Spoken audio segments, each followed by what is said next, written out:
I became an inspector when I was really interested in working with animals, but also I'm quite interested in law and working with people. So it seemed like the absolute ideal job, because you're always working with people when you're trying to improve the lives of the animals that we're looking into.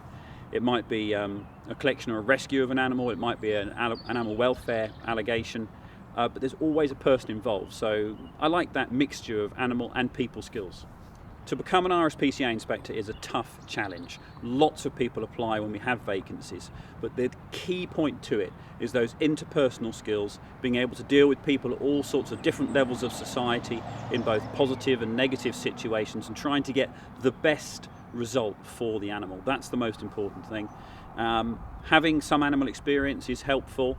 Being able to drive, of course, all the requirements are actually on our website in the careers pages. I think the best thing about being an inspector is getting home at the end of the day and thinking that you've actually made a difference for some animals that you've been called about. It might be a rescue, or it might be a complaint, but not every day is like that, but most days you've made a difference. Hopefully you've made the life of an animal better. You might have rescued an animal from a rescue situation where it got stuck, or in fact perhaps cruelty as well. But making a difference, that's the most important thing. One of the most memorable days I've had as an inspector was the rescue of a sheep that was stuck in some flooding. It was really heavy rain, a lot of flooding had happened in the southwest of England, and a field was completely flooded where a river had burst its banks. There was a sheep that was stuck, it was going to be swept away. Fire and rescue weren't available, so I managed to get the local lifeguards from the local beach to come and help. Myself and them actually managed to rescue the sheep using a surfboard, get it to the side and rescue it from certain death. It was quite an unusual experience.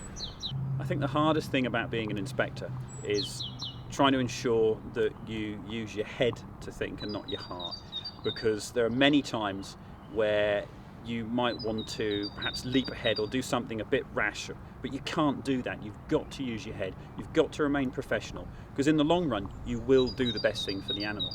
And if you use your emotions too much, it's probably not going to work. You'll probably do something you might regret. So you've got to use your head, and having that control and having that professionalism is really important.